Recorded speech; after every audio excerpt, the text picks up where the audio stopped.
Don't break their mic. Especially if you ain't got no money to pay for it.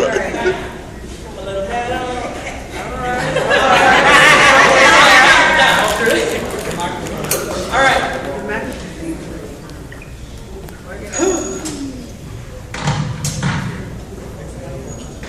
All right. Lord, it's me again. You know, I know it seems like I keep questioning you, but I just feel like I really need to know, Lord, what can I do? I mean, I'm small in size and voice in stature, and there's nothing special about me that says my opinion should matter. Still, I see destruction and hatred, and I see folk choosing the latter. It's convenient. It's the easy way out. And I fell into it too, even though that ain't what I'm about. I'm just wondering, what should I do? Because the sky's gray and it's thundering, folk afflicting folk. You know, it's plenty of folks struggling. Yes, this is all troubling, but what am I supposed to bring to the plate? How can I alleviate some of the suffering? How do I bring about a change in a world that just keeps grumbling? We whine and complain these days about nearly all things, and I'm just tired of playing victim. We hold power. How come nobody listens when a word like that comes forth? We've been given power, yet we won't step forth. No more. Let me correct self. I received the authority, but I need to see some unity in this so-called war. The end leaves me victorious, so what am I fear for? What are we scared for?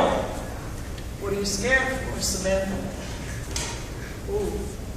These are just questions that race through my mind. Most folks my age don't trip off this stuff because they living like they living just fine. But that's an assumption. Maybe they don't mind living in a van, or maybe they're blind, or maybe it's just me who's wasting my time. But still, even so, I would much rather die trying to help folks reach dreams that they thought had died. Matter of fact, nothing in me has to live just as long as hope survives. My goal is to see hope restored in the eyes of family and friends, but especially the children's. These are future leaders, doctors, heroes, not villains. Logically, it's not too late. Realistically, we determine our fate. Statistically, we've been forced into change, and I don't think we'd make it if it wasn't for grace. People looking crazy, trying to adapt to the changes, simplicity and better savings, while folks aim to get famous for the same stuff. The rap game twisted with a new school of entertainers. Come to entertain us with a message so vain, cause the message is the same, just a group of different faces.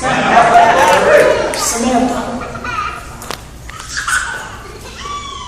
So I'm young, ambitious, virtuous, and insane, cause I'm not willing to. So I'm young, ambitious, virtuous, and insane, because I'm not okay with evil times, and I'm not willing to change my morals or my values, and the blood that pumps through my veins reminds me that I am invincible, wonderfully made. I'm a unique individual. I see that we're becoming more and more municipal. It's an observation. Venture to call it residual. Things is changing, and there's no saying how far this will go. Everybody's got their own thoughts and their own visuals.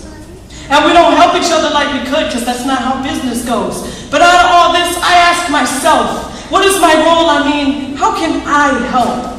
I'm not feeling like my impact is going to be coming from wealth. And lately I've been seeing treasures that are only found within myself. Lord, show me the truth, because I ain't trying to see nothing else. And I'm guarded for a reason. This world's cold-hearted in its stealth. And good reasoning only seasons me with the belief that these seasons of grief are no good for my health.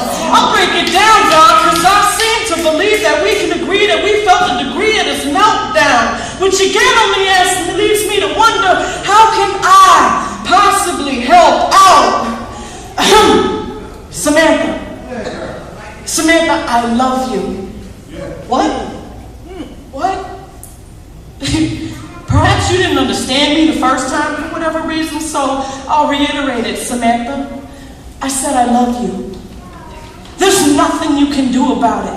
You see, you might have fooled the church with your fake it till you make it attitude, but I knew about it. Understand that I know every intimate detail of you, all the way from the wrinkles on your toes to the scars on your hands, daughter. I know you. I know your measure of faith just as I know your doubts, all of your yes lords and your I bet I don't. Your pains and your aches, even your inner groans. Do I really have to show you that I know your inner thoughts? Honey, to say the least, I'm doing the most in your life. You say, Lord, you haven't taken such and such away, and you know something? You're right. But would you ever call on me if there was no thorn in your side? I'm not saying that things forever. I'm saying it gets better as we come together. But you got to know that regardless of the weather, you're protected. Just keep in my word. Look in the mirror. You're going to see your reflection is of my persona. And the more you eat of me, the more that you're going to want to draw closer. And that's a promise just for you, Samantha. You're crying out, pouring tears at night. Don't worry, I hear you. Draw nigh unto me, and I will draw near you. Yeah, but they say, hold on. Who are you going to adhere to? I know you want to trust in me, but what's all that fear do? Perfect love casts out fear, just as a reminder. If need be, please, print it on a flyer.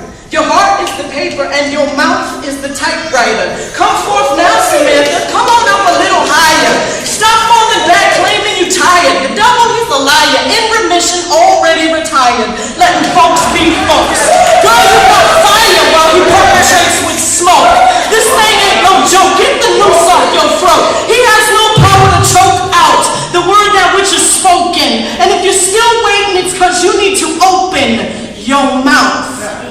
I tell you the truth because I love you. I never want to see you fall. I want you to know I love you and I need you to walk. Like a sister said one day, she said, Samantha, light up the dark. And if you can't see my way today, I suggest you check your heart.